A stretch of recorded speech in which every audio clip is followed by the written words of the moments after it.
말씀 함께 나누겠습니다. 창세기 3장 말씀인데요. 특별히 오늘 본문은 우리 14절에서부터 21절까지 14절에서부터 21절까지의 말씀을 같이 합독하도록 하겠습니다. 같이 읽겠습니다. 여호와 하나님께서 뱀에게 말씀하셨습니다. 내가 이 일을 저질렀으니 너는 모든 가축과 모든 들짐승보다 더 저주를 받을 것이다.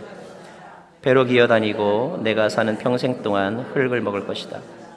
내가 너와 여자 사이에 내 자손과 여자의 자손 사이에 증오심을 두리니 여자의 자손이 내 머리를 상하게 하고 너는 그의 발 뒤꿈치를 상하게 할 것이다.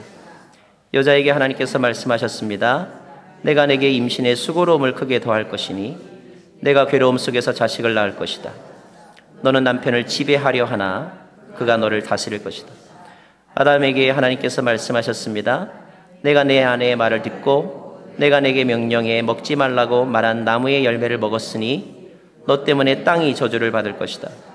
내가 일평생 수고해야 땅에서 나는 것을 먹을 것이다.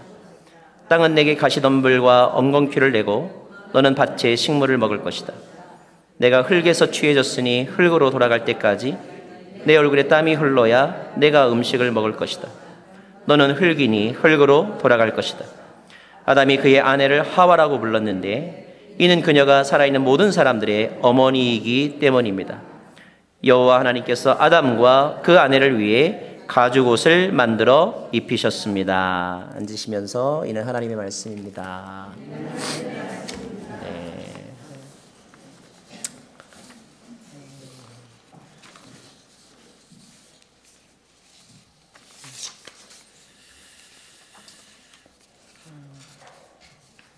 인생은 고통의 연속이라고 말들 합니다. 우리가 아마 제일 많이 사용하는 말은 뭔가 아마 힘들다는 표현인 것 같아요. 먹고 살기 힘들다. 이민생활 힘들다. 자식 키우기 힘들다. 부부 생활 힘들다. 심지어 교회 생활 힘들다. 힘들다는 말이 우리가 의식적으로 또는 무의식적으로 제일 많이 사용하는 단어가 아닌가 그렇게 생각을 합니다. 왜 이렇게 인생은 힘들어야만 하는 것일까요? 개인의 능력 문제일까요? 아니면 사회적인 구조적인 문제 때문일까요? 가장 큰 원인은 우리가 죄를 지었기 때문입니다. 죄 때문입니다. 죄. 다시 말하지만 죄란 무엇입니까? 죄는 진리에 대한 불순종. 이것이 바로 죄이죠. 예를 들어서 19세 미만 시청금지라고 하는 빨간 딱지가 붙어 있습니다. 그럼에도 불구하고 사춘기에 우리 자녀들은 거기를 클릭하고 싶어 합니다. 그것을 펼치는 순간 죄를 범한 게 되는 것이죠. 우리가 이메일이나 아니면 여러 가지 SNS를 하다 보면 이른바 스팸 메일이라는 게 옵니다. 조금만 우리가 주의해서 보면 이게 스팸 메일이다. 이른바 낚시글이다라는 것을 알 수 있어요. 근데 참 사람 심리가 묘해요.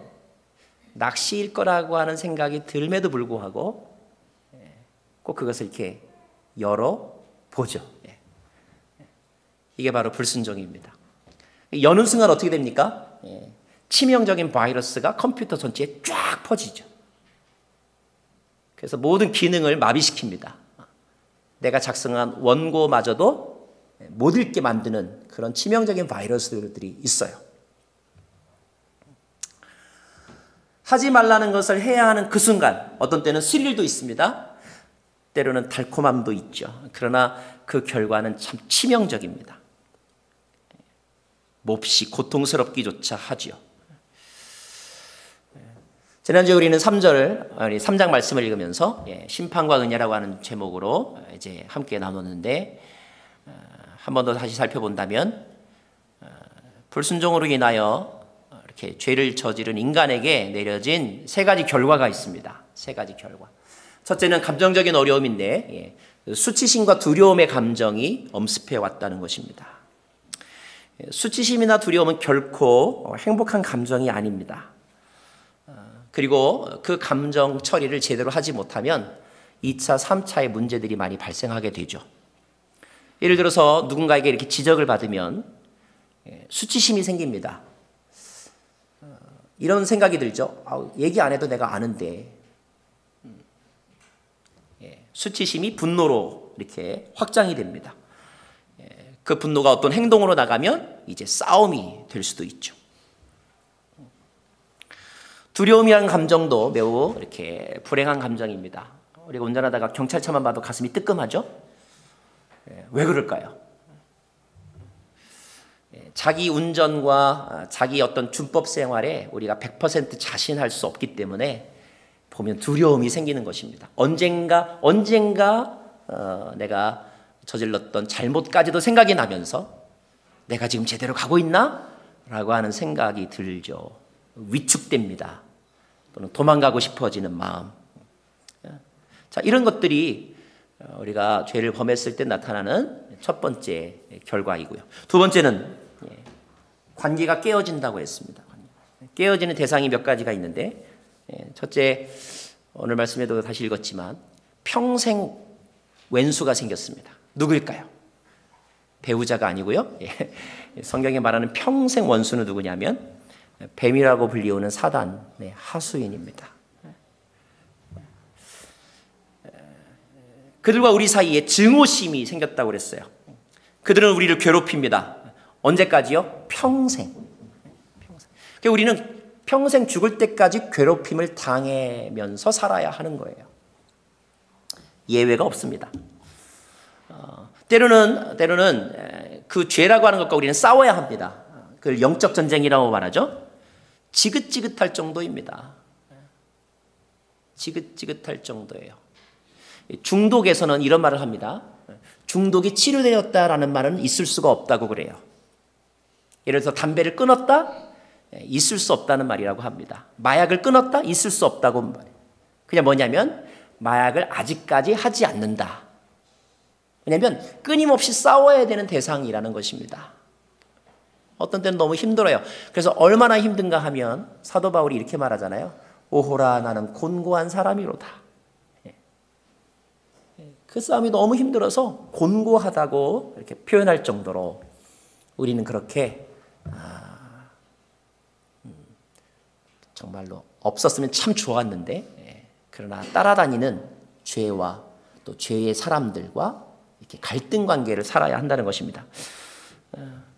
또 하나의 깨어짐은 바로 같은 인간들끼리의 깨어짐이죠. 부부관계의 깨어짐입니다. 부부관계의 깨어짐. 우리가 한 번쯤 들어봤을 법한 윈스턴 처칠, 영국의 총리인데요. 영국의 총리는 원래 건강할 수 없을 사람이라고 그래요. 줄담배를 피웠고요.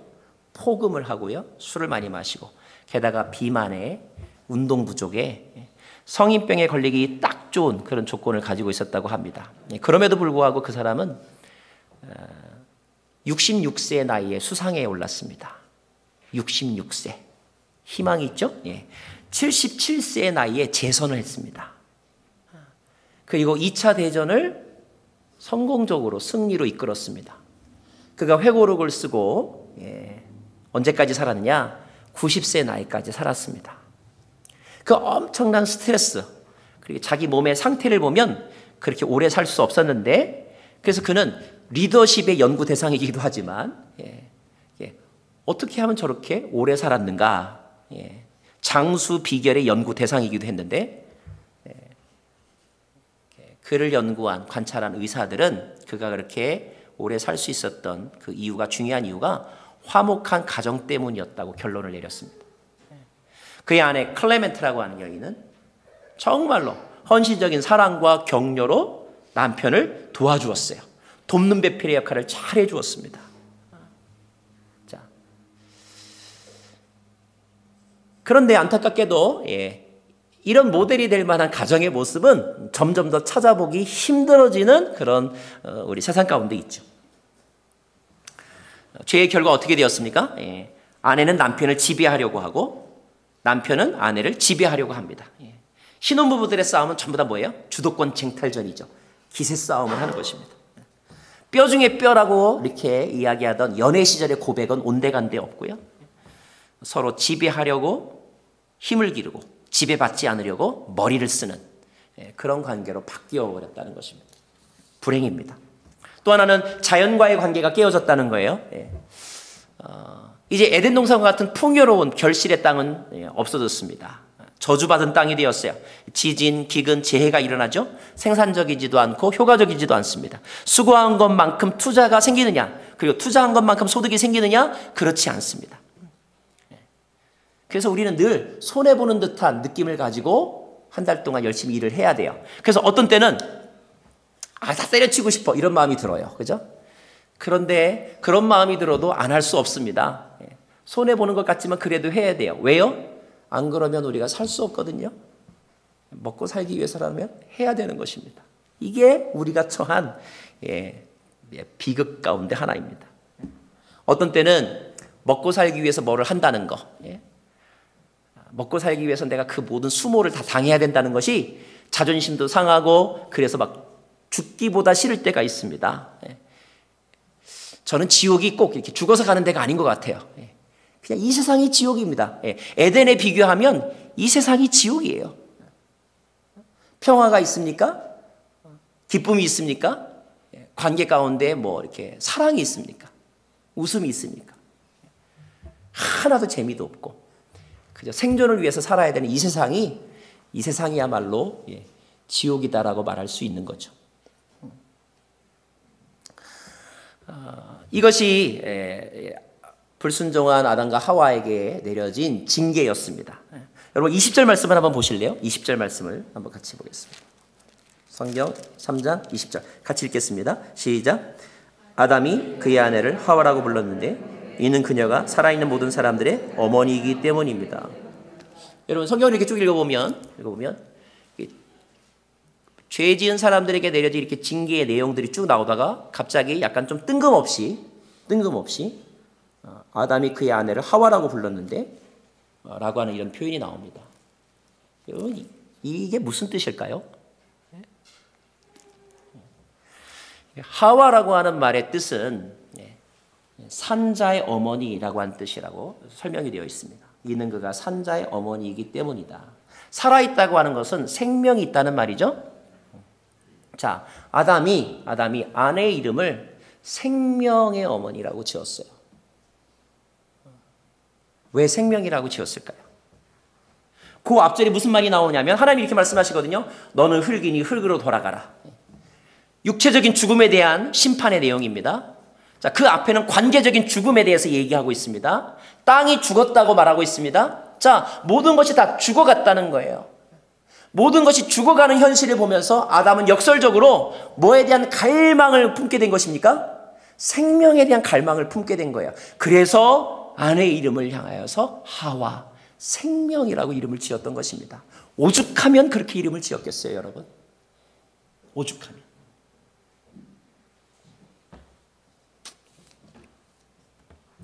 이제 에덴에서 쫓겨난 인간은 하나님을 마주 대할 수가 없습니다. 하나님이 이렇게 말씀하신 거와 마찬가지예요. 너 다시 내 앞에 나타나면 국물도 없어.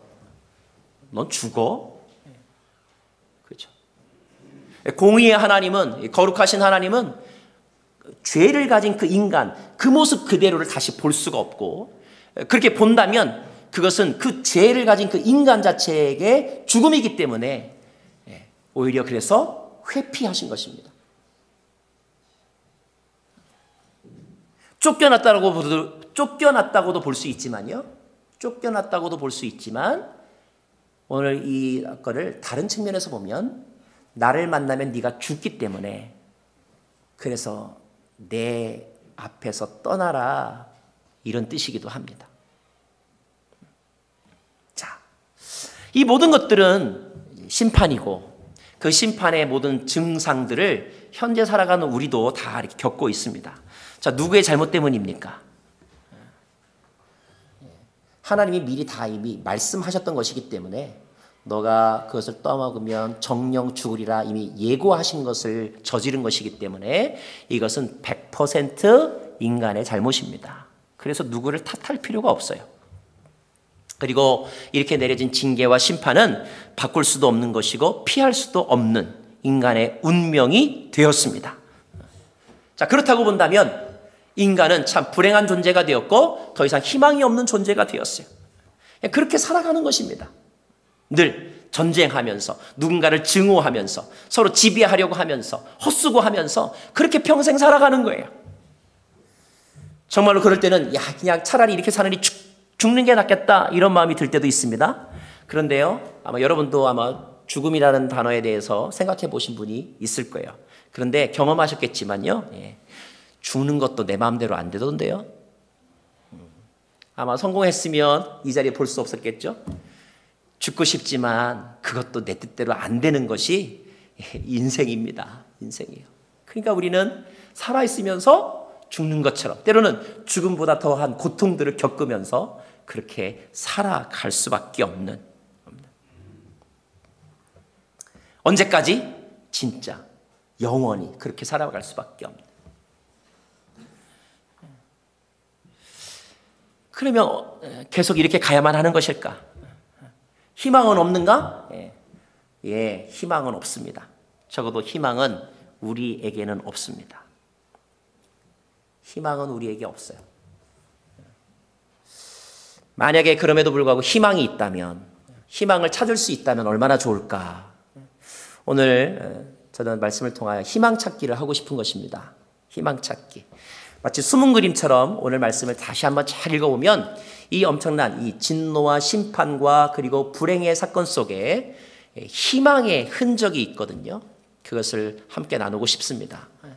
자, 이 희망을 찾으려면 먼저 수치심과 두려움의 감정을 내려놓아야 합니다. 그리고 다시 한번 하나님의 말씀을 다시 읽어봐야 돼요. 한 번 보여서 안 보인다면 2번 읽어야 되고요. 2번이 돼서 안 되면 10번이라도 다시 읽어봐야 됩니다. 그리고 글로 읽지 말고 마음으로 읽어봐야 돼요. 그러면 오늘 우리가 읽은 본문 가운데 우리가 붙잡을 수 있는 희망이 있습니다. 저는 그 희망의 2가지를 함께 나누고 싶습니다. 자, 첫 번째 희망은 무엇인가? 다시 한번 15절을 보겠습니다. 15절입니다. 시작. 내가 너와 여자 사이에 내 자손과 여자 사이에 증오심을 두리니. 자, 여기서 나는 누구입니까? 하나님입니다. 너는 누구입니까? 뱀입니다. 여자는 하와를 말하겠죠. 너의 자손, 사단의 후손을 말합니다. 여자의 자손, 다시 한번 인류를 말하겠습니다. 자, 인류와 죄 사이에 증오심이 있었다. 자, 희망은 그 다음에 있습니다. 읽겠습니다. 여자의 시작. 여자의 자손이 내 머리를 상하게 하고 너는 그의 발 뒤꿈치를 상하게 할 것이다. 서로 상하고 상하게 하는 전쟁의 관계가 있다는 것입니다. 그런데 오늘 말씀을 다시 한번 보면 어떻게 되어 있냐면 여자의 자손이 머리를 상하게 하고 너는 그의 뒤 발꿈치를 상하게 할 것이다. 여러분, 뭐가 더 세죠? 뭐가 더 치명적이죠? 머리가 훨씬 더 치명적이죠.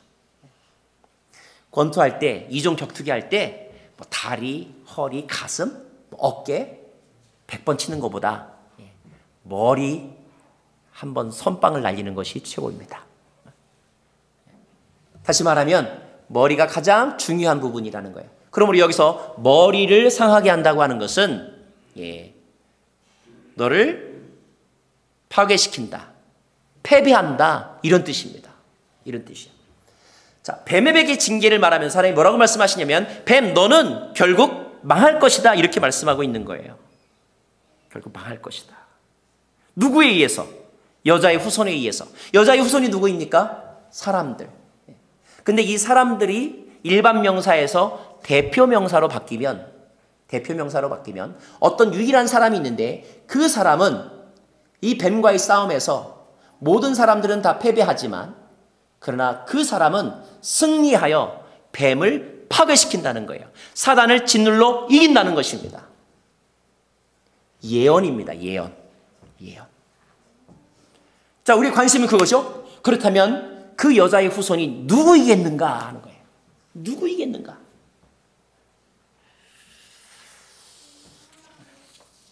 로마서 5장 17절 말씀을 같이 보겠습니다. 로마서 5장 17절 말씀. 같이 읽습니다. 시작.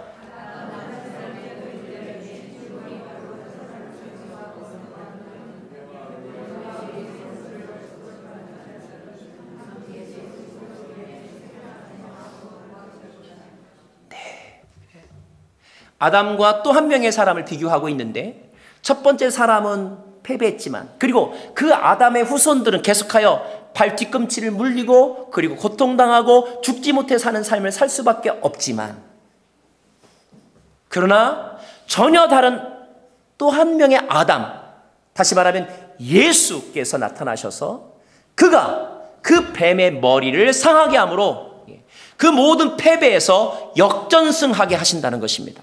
그 싸움을 끝내신다는 거예요.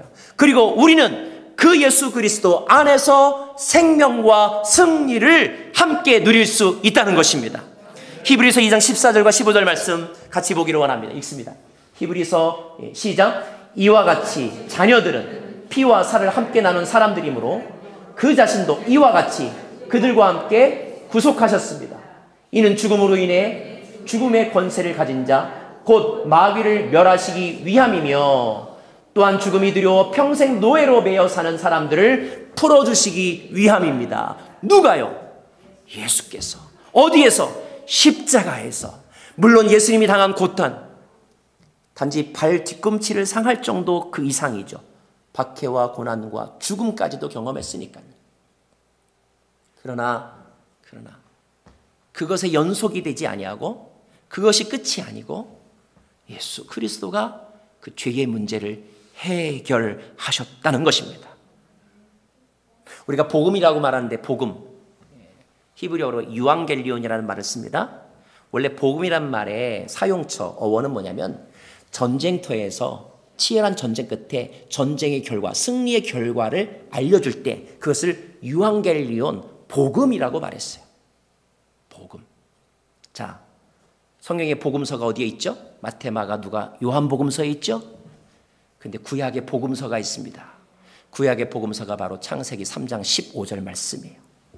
창세기 3장 15절 말씀을 읽어보면 언뜻 보면 이것은 심판과 저주에 관한 말씀만 있는 것 같은데, 자세히 읽어보면 이 심판의 메시지 속에 무엇이 있느냐면 인간에게 들려주는 하나님의 복음의 예언이 들어있다는 것입니다.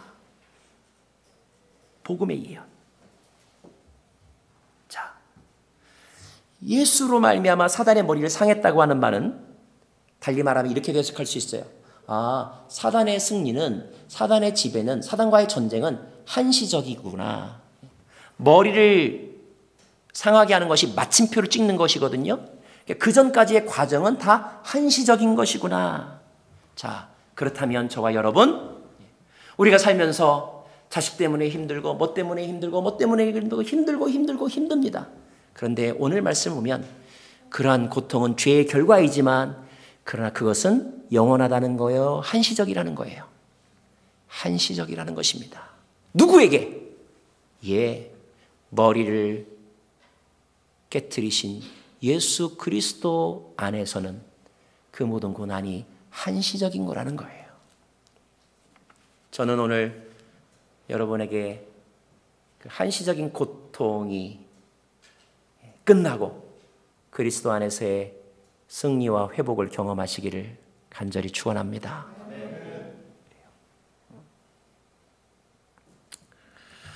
비록 힘들겠지만, 또 해도 안 되는 문제가 있겠지만, 그러나 우리는 이렇게 노래해야 합니다. 우리는 승리하리, 우린 승리하리, 우린 승리하리. 그날에 오찬 마음으로 나는 믿네. 우리는 승리하리라. 주 안에서, 주 안에서 승리가 예정되어 있으므로 여러분 소망 잃어버리지 말기를 바랍니다.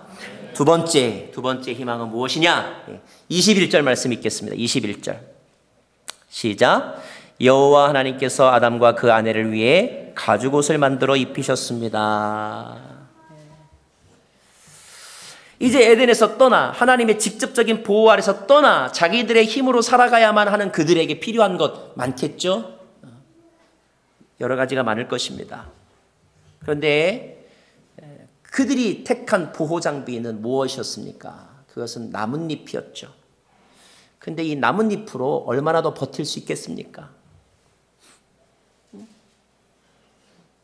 여러분이 가진 지식으로 얼마나 더 버티겠습니까?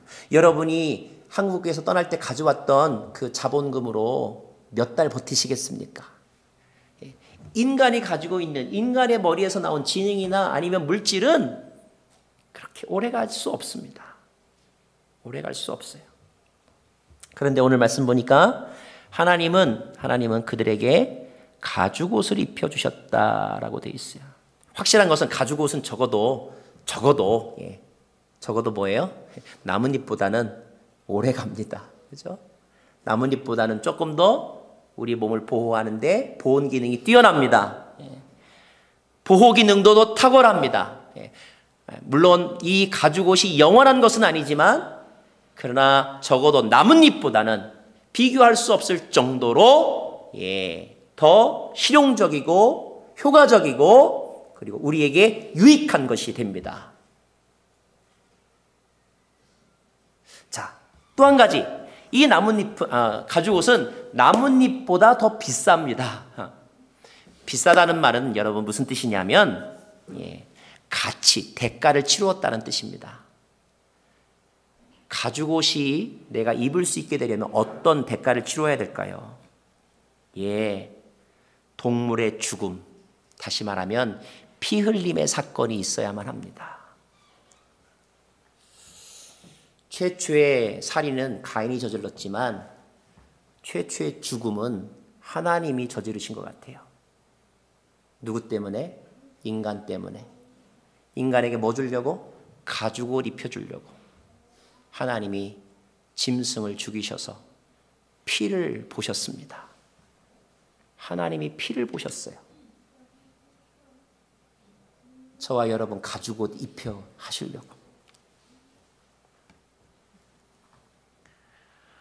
그 하나님의 마음은 뭘까요? 우리는 여기에서 우리를 향한 하나님의 마음, 채찍을 드시지만, 회초리를 드시지만, 근엄한 얼굴 표정을 지으시지만, 때로는 소리를 버럭 지르시지만, 그러나 그 무서운 표정 너머에 숨길 수 없는 하나님의 마음을 읽을 수 있는 것입니다.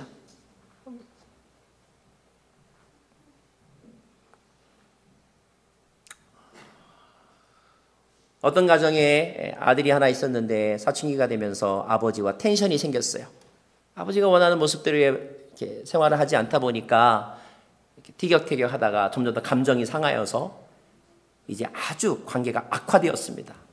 중간에서 엄마는 막 이쪽 편을 들 수도 없고 저쪽 편을 들 수도 없고 안절부절 못하는 거죠. 가정이 아주 힘들어졌습니다.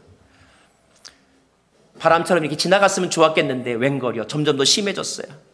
드디어 아들이 큰 사고를 쳤습니다. 아버지가 아주 노발대발 크게 화를 냈습니다. 너 그러려면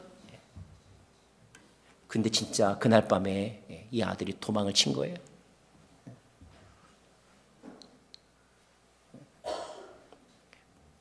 도망칠 때 도망 자금이 필요하잖아요. 그래서 어디 돈이 없나 훔쳐가지고 달아날 양으로. 근데 그 아들이 떠나는 것을 막을 수 없는 것을 엄마가 아들에게 장롱 속에서 돈 얼마를 꺼집어내서 아들에게 손에 쥐어줍니다. 아들은 객지로 갔습니다. 고생하죠. 고생하면서 그래도 겨우겨우 목숨을 연장하고 또 뭔가도 이루었습니다. 어느 정도 나이가 자라서 시간이 흘렀습니다. 이제 명절 때가 되면 집에를 가야 되는데 가고 싶은 마음이 안 드는 거죠. 근데 이 아들의 마음 가운데 부모님에 대한 두 가지 서로 다른 마음이 있는 거예요. 그래도 엄마에 대해서는 엄마를 찾는 마음이 있어요. 근데 아버지는 용서가 안 되는 거예요. 이 아들의 입장에. 아버지에게는 막 서운한 것만 생각이 나고 엄마는 그래도 자기 편이에요. 왜? 그래도 떠날 때 돈꾸러미 지워줬으니까. 대부분의 가정 구조가 그렇죠. 그런데 비밀은 무엇입니까? 비밀은 그 엄마가 돈을 꺼내서 아들에게 주는 그 과정을 아버지가 알고 있었다는 거예요.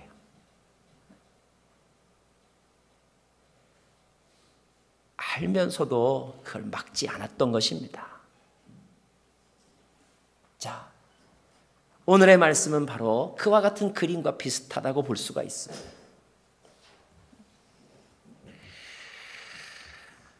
알면서도 속아 넘어가지고, 알면서도 그러나 너의 생명은 지켜야지, 목숨은 살아야지 이렇게 보호해주고 기회를 주신, 상한 갈대이지만 그러나 꺾지는 않으시는, 꺼져가는 등불이지만 그러나 끄지는 않으시는 하나님 아버지의 마음, 그 마음이 오늘 이 가죽옷 속에 있는 것입니다. 아, 그렇게 할 거면 뭐 그러지 마시지요. 우리가 이런 말을 합니다. 죄는 미워하되 사람은 미워하지 말라. 그래요, 하나님은 정확하게 말하면 죄를 미워한 것이지, 죄를 심판한 것이지 사람을 심판한 것은 아닙니다. 그러나 그 심판을 겪다 보면 사람이 고통스럽습니다. 왜요? 그 죄와 사람이 붙어 있으니까, 한 몸이니까. 그래서 죄를 심판하는 것이지만 사람이 고통을 당하는 거예요. 하나님이 죄를 심판하시지만 그의 아들이 십자가에서 고통을 당하는 것입니다. 어쩔 수 없는, 죄와 인간이 하나가 되었기 때문에 어쩔 수 없는 고통인 것이죠. 고통인 것입니다. 그러나 굳이 논리적으로 구별한다면 하나님은 무엇을 징계하시고 무엇을 심판하고 계신 것입니까? 우리 안에 있는 죄를 도려내기 위해서 하나님은 공의이시기 때문에 그렇게 진노하시고 심판하신 것입니다.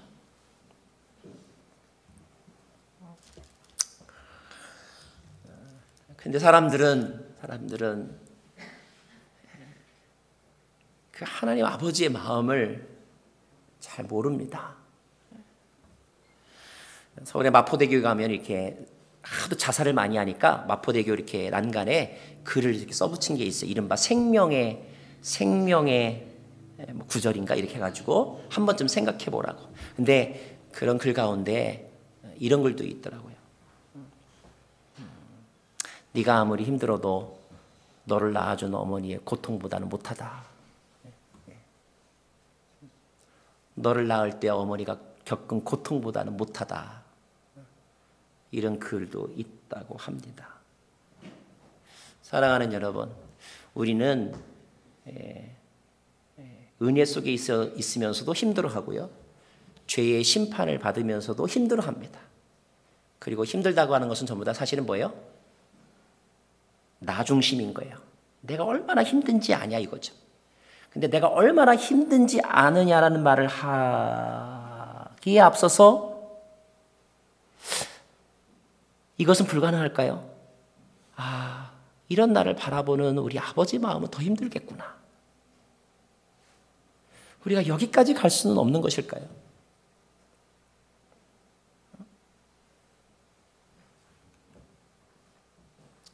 어찌하여 나를 버리셨나이까 라고 우리가 외치지만, 그러나 나를 버릴 수밖에 없는 하나님 아버지의 마음은 얼마나 아프실까?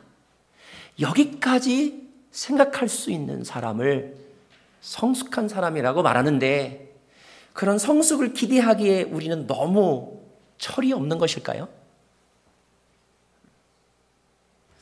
오늘 마더스데이인데 다 여기 어머니시니까 우리가 이제 오히려 마더스데이라는 느낌보다는 아내의 날 같은 느낌이 들어요. 근데 우리들의 부모님들이 계시잖아요. 우리들의 부모님을 생각하는 그런 날이 되었으면 좋겠습니다. 서울의 여자대학교의 학생이 쓴 시라고 하는데 잠깐 좀 소개해드리고 싶어요.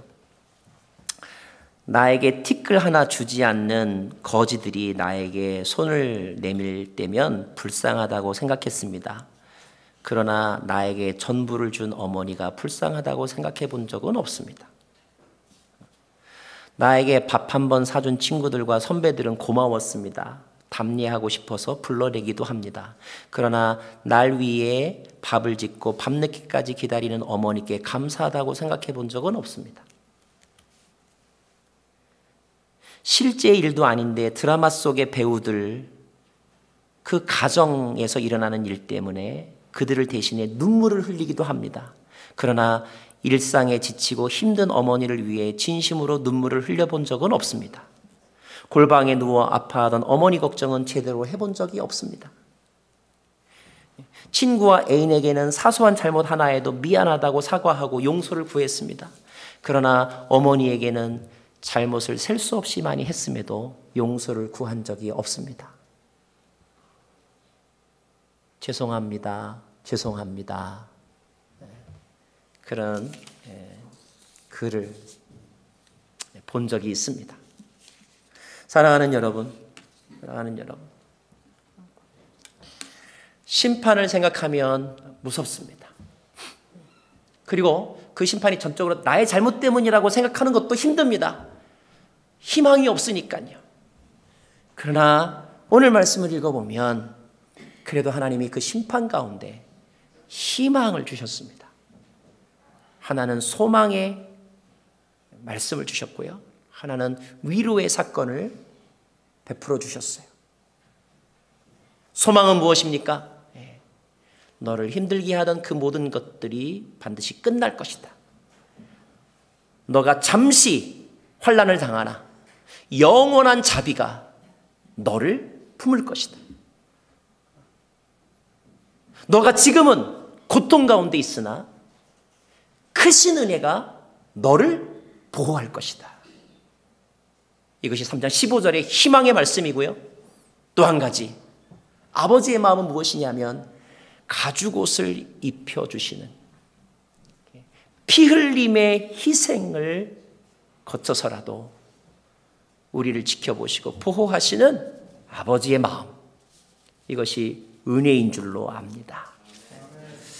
오늘 특별히 마더스데이를 보면서 우리가 사랑을 많이 생각하는데 사랑의 원형은 하나님이시죠. 오늘 우리가 그 심판 가운데 있는 하나님의 은혜를 보면서 은혜에 집중하고, 그래서 그리스도 안에서의 회복과 승리를 경험하는 저와 여러분 모두가 되기를 간절히 바랍니다. 기도하겠습니다. 주님,